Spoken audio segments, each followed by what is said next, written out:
ఆఫ్ఘనిస్తాన్తో జరిగిన మూడో వన్డే మ్యాచ్ను టీమిండియా 9 వికెట్ల తేడాతో గెలిచి 3 వన్డేల సిరీస్ను 3-0 తేడాతో క్లీన్ స్వీప్ చేసింది. 9 వికెట్ల తేడాతో అంటే 50 పరుగులు 60 పరుగులను ఒక వికెట్ కోల్పోయి చేజింగ్ చేయలేదు. ఆల్మోస్ట్ 220 పరుగుల లక్ష్యాన్ని ఒక వికెట్ మాత్రమే కోల్పోయి చేజింగ్ చేసింది. అది కూడా 30 ఓవర్ల లోపే. దీన్ని బట్టే అర్థం చేసుకోండి టీమిండియా డామినేషన్ ఏ రేంజ్లో కొనసాగిందో. ఈ మ్యాచ్లో టాస్ గెలిచిన ఆఫ్ఘనిస్తాన్ ముందుగా బ్యాటింగ్ తీసుకుంది. ఎందుకంటే సెకండ్ వన్డేలో టీమిండియా ఫస్ట్ బ్యాటింగ్ గెలిచి ఈజీగా 400 రన్స్ కొట్టింది. కాబట్టి మరోసారి అంతటి భారీ స్కోర్ భారత్ ఎక్కడ చేస్తుందో అనే ఉద్దేశంతో ఈసారి ఆఫ్ఘనిస్తాన్ కాస్త జాగ్రత్త పడి ఫస్ట్ బ్యాటింగ్ తీసుకుంది. అయితేనేం ఈసారి మన బ్యాట్స్మెన్ల బదులు బౌలర్లు చెలరేగిపోయారు. బౌలర్లు అనడం కంటే బౌలర్ అంటే బెటర్గా ఉంటుందేమో. ఎందుకంటే ఆఫ్ఘనిస్తాన్ ఫస్ట్ 5 వికెట్లను తీసింది ప్రసిద్ధ కృష్ణ ఒకడే 5 వికెట్లతో చెలరేగాడు. అందులోనూ ఒకానొక స్టేజ్లో ఆఫ్ఘనిస్తాన్ జట్టు 10 ఓవర్ల లోపే 4 వికెట్లు కోల్పోయింది. అది కూడా 40 పరుగులు స్కోర్ బోర్డ్ మీద లేకుండానే. అయితే 5వ వికెట్కు దాదాపు 100 పరుగుల పార్ట్నర్షిప్తో ఆఫ్ఘనిస్తాన్ కాస్త కోలుకుంది. హష్మతుల్లా అద్భుతంగా బ్యాటింగ్ చేసి హష్మతుల్లా షహీదీ సెంచరీ చేశాడు. దీంతో ఆఫ్ఘనిస్తాన్ ఈ మాత్రం స్కోర్ అయినా చేసింది. ఇతనికి అజ్మతుల్లా ఉమర్జాయ్ హాఫ్ సెంచరీతో మంచి సపోర్ట్ చేశాడు.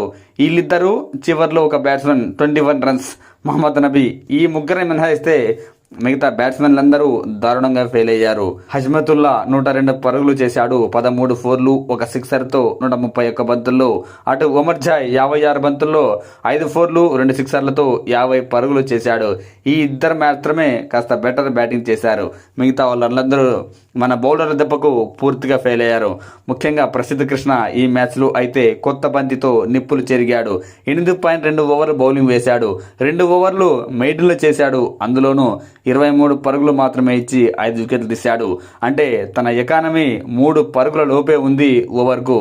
మిగతా బౌలర్లు కూడా రాణించారు. చివర్లో 2 రన్అట్లు కూడా కావడంతో ఆఫ్ఘనిస్తాన్ ఇన్నింగ్స్ తొందరగానే ముగిసింది 44.2 ఓవర్లకి.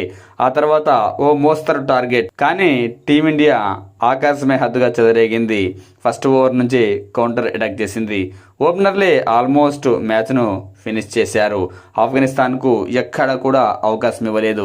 రోహిత్ శర్మ అయితే చాలా రోజుల తర్వాత తన పాత బ్యాటింగ్కు కనిపించింది. 69 బంతుల్లో 79 పరుగులు చేశాడు. 9 ఫోర్లు 3 భారీ సిక్సర్లతో. అటు యశస్వి జైస్వాల్ లాస్ట్ మ్యాచ్లో ఫెయిల్ అయినప్పటికీ మరో అవకాశం రావడంతో ఈసారి భారీ సెంచరీతో విరిచిపడ్డాడు. 86 బంతుల్లోనే 110 పరుగులు చేశాడు. 14 ఫోర్లు 3 సిక్సర్లతో ఆల్మోస్ట్ T20 తరహా బ్యాటింగ్ చేశాడు. ఈ ఇద్దరు దెబ్బకి ఆఫ్ఘనిస్తాన్ బౌలర్లు విలవిలలాడిపోయారు. ముఖ్యంగా ఫర్హీద్ అహ్మద్ మాలిక్ 5 ఓవర్లు బౌలింగ్ వేసి 55 పరుగులు ఇచ్చుకుంటే రషీద్ ఖాన్ కూడా ఈ మ్యాచ్లో ఎటువంటి ఇంపాక్ట్ చూపించలేకపోయాడు. 7 ఓవర్లు బౌలింగ్ వేసినప్పటికీ ఒక్క వికెట్ కూడా తీయలేకపోయాడు. పైగా 53 పరుగులు ఇచ్చుకున్నాడు. కేవలం మహమ్మద్ నబీ ఒక్కడే ఒక వికెట్ తీశాడు. అంతే మినహాయిస్తే ఆఫ్ఘనిస్తాన్ బౌలర్లు పూర్తిగా ఫెయిల్ అయ్యారు. ఈ మ్యాచ్లో భారతీయ జట్టు పూర్తిగా డామినేట్ చేసింది ఆఫ్ఘనిస్తాన్పై. అసలు ఇంత భారీ ఓటమిని ఎక్స్పెక్ట్ చేయలేదని వ్యాఖ్యానించాడు. అసలు భారతీయ జట్టు 220 పరుగుల లక్ష్యాన్ని ఇంత ఈజీగా చేంజ్ చేస్తుందని అనుకోలేదని వ్యాఖ్యానించాడు ఆస్ట్రేలియా మాజీ కెప్టెన్ మైకేల్ క్లార్క్.